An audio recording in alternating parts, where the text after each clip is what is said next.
Mike, everyone's favorite three brands up on the screen right here. Favorite, huh? We're going to do something a little different to start this one off. I want in 3 words, these 3 brands. Big boxes. I was going to say big fat companies. Big fat companies. Well, that too. Yeah. Prices, Mike. Prices are everywhere these days. Yeah. Yeah. And they seem to be going up, maybe. Yeah. I don't know. So apparently Wall Street Journal just reported that Amazon and their average price of low cost goods on Amazon has gone up significantly this year. And they are on average more expensive than Target and Walmart. Yeah. So that's the story here. And it's interesting because I feel like long time Amazon kind of had this cachet as like cheap, right? Like if I buy online, I'm going to get it cheaper than going to the store because I'm not paying for all the overhead of all the staff, people working there, the cash register people. And yet that doesn't seem to really actually be the case. Or maybe Amazon is just so good at getting customers that they can just jack prices up now. I don't know. I think it used to be that, hey, even if it's the same price, I don't have to leave my home and I can just get it delivered here. So, saving time, saving gas money, all that stuff. But yeah, I mean, this chart right here is like, whoa, clearly, Mike, there was an event here that that happened. And maybe there's an explanation here that kind of goes outside of, Amazon is just so greedy. There's something that happened on March 4th of this year. Yeah. Well, tariffs on China in particular. Yeah. I think a lot of the other tariffs have been like just held off longer and longer, but China's went into effect pretty quick. And I think that says something too about Amazon and their brand, like how much Amazon product, like their product lines are so reliant on China.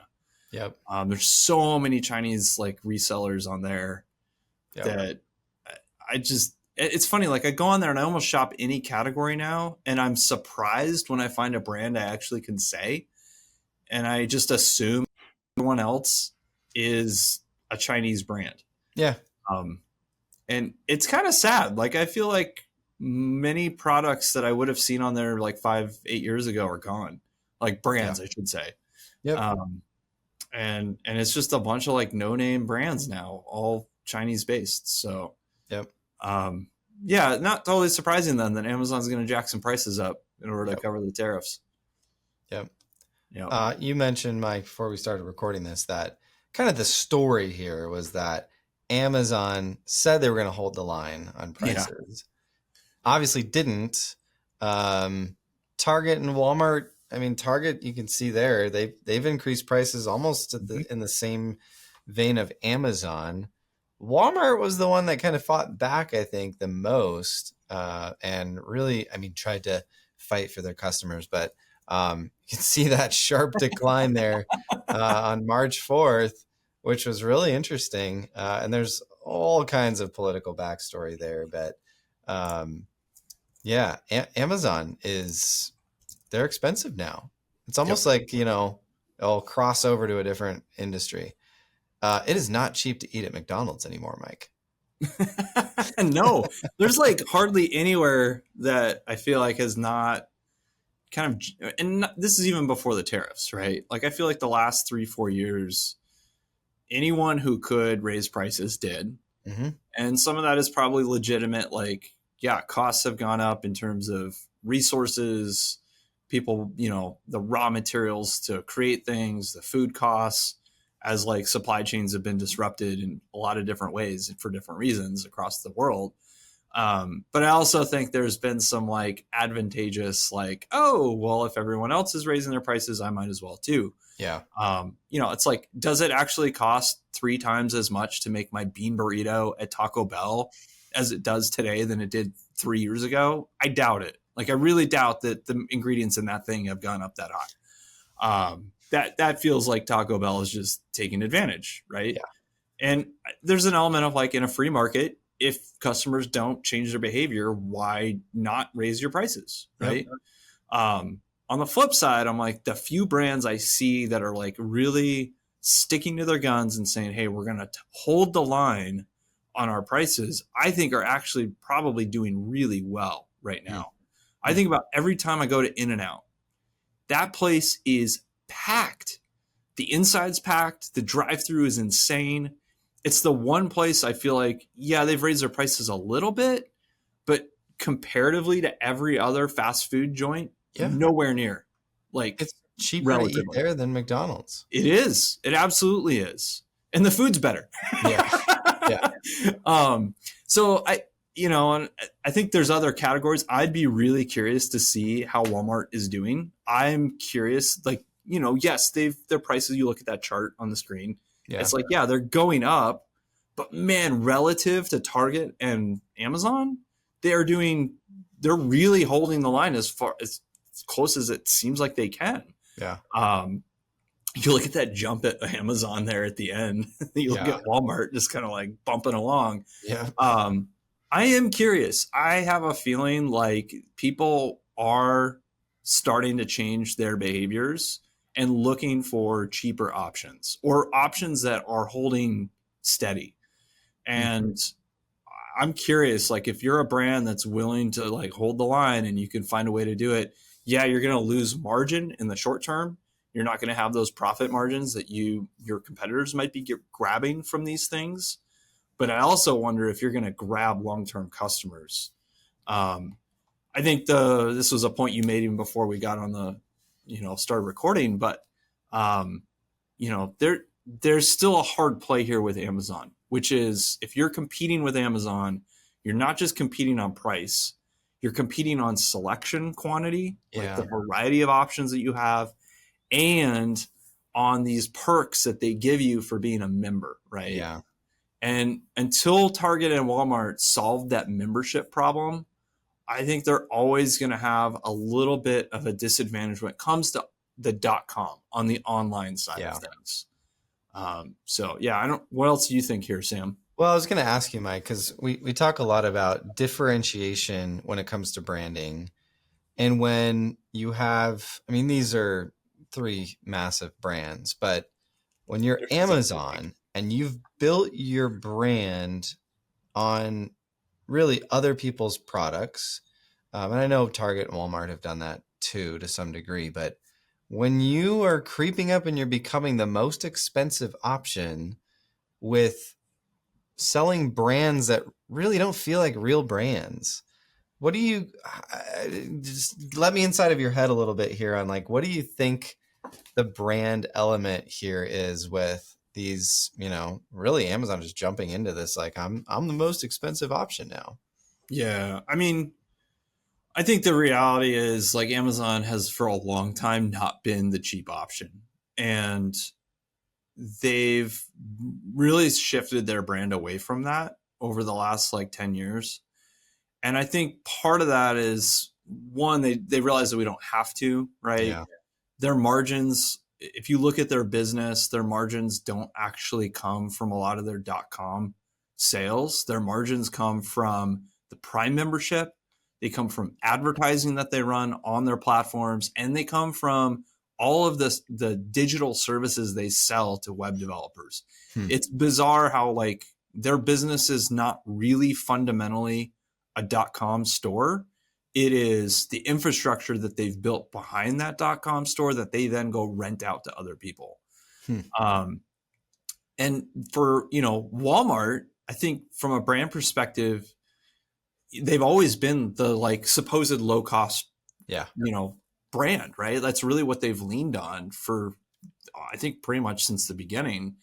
And I see this as like, oh, they're actually holding true to that promise as much as it seems like they can. Yeah. So, to some degree, I think like over the long term, every brand kind of reveals itself, even if they say differently, Amazon's not ever, I think, really claimed to be low cost. They've always been more like, we're about selection. We're about having every product on the planet on our platform. Yep. I think they have some other challenges right now. The fact that no big brands want to sell their products on their platform, I think is a major, major issue for Amazon. I think they are pillaging their brand. I think in the long run, it's going to kill them to not have clear, trusted brands on their platform. The fact that I can jump on there and I don't recognize a single brand in almost any category I search is, I think, really problematic down the road for Amazon. I mean, sticky sort of for them, but not sticky for those brands, which means they're constantly going to be recycling brands on there. I think they have some identity crisis issues. I am glad, this is a little bit of a tangent here, but when it comes to Amazon, I am glad that they have moved away from their own branded products. I really don't see a lot of those anymore. And I always felt like that was a bad decision, a bad play for them. Product after product that they tried to do with their own brand. Now they can get away with it with some of like the Amazon Essentials type stuff. That's like basic, like anybody can make a pen, right? That's a basic pen. But like when they got in electronics, they got into like computer hardware, anything like that, I felt like it fell flat. And it wasn't really part of their DNA. They're not a hardware company when it comes to consumer products. And I'm really glad that they've moved away from that. So I don't know, like the whole brand thing, Target is interesting. I don't think of them when I think of .com. I think they still struggle to be, they're still the kind of the third choice. And then Walmart has made a huge push into .com. You were just talking about how like their delivery is about the same as like 30 minutes. 30 minutes. We ordered a headset. We needed a headset, Mike, to shoot some stock video today. And we're like, oh, let's look around. Amazon had some for like $90, but it would, it's kind of their standard, next day shipping. Walmart had one for like $12. And they said they could get it to me in 30 minutes, and they did. It was amazing. Yeah, I mean, Walmart has the infrastructure to go head to head with Amazon. They also have some interesting other advantages, I think, from a brand perspective. One is they can do grocery that Amazon has really struggled to do. They tried to kind of build that infrastructure by buying Whole Foods. It has not worked out, in my opinion. Like I can't think of the last time I went to Amazon and was like, I'm going to buy some groceries. I'd pick a grocery store, which a lot of them are actually doing pretty well with their pickup and some of their delivery. But Walmart's got it. Like they have in-store grocery, they have the product there, and then they're building this delivery system that I think can really work. So if I'm Amazon, I'm not shaking in my boots. I got too many other things to rely on for margins. And for revenue. But if I'm Walmart, I'm kind of excited right now. Like this is a really good time for Walmart. And I will be curious to see if they can capitalize on some of these larger headwinds for Amazon, maybe tailwinds for them with the tariffs and, maybe an increase in American made products. And Walmart's kind of sort of associated with Americana culture, I guess, even though a lot of their products are still Chinese made. But I don't know. We'll see. This is gonna be a really fun time. I got a question to end with, Mike. All right. If you could only shop at one of these for the rest of your life, which one are you picking? It's the only place you can shop. Target has groceries now too. Keep that in mind. Yeah, it's funny. I'm actually tempted to say Target. Like, of all of these ones, I mean, they have their own issues that I don't like. Some of their politics sways a little funny to me, but I like their grocery better than Walmart. I like their stores. I think the people are friendlier. They do a better job training their people. But their .com is terrible. So I don't know. Target pickup's pretty good though. Target pickup's great. It's funny. I think Target is still a big box store. I think really at their heart, they are the store that you go to, and Walmart is straddling the line a little bit, and Amazon is clearly a .com, right? But Man, why do you put me in that position? I don't really want to shop all three of these at all the rest of my life. Well, let me tell you, I'd go Target because I like their clothes. I could live being fully clothed by Target.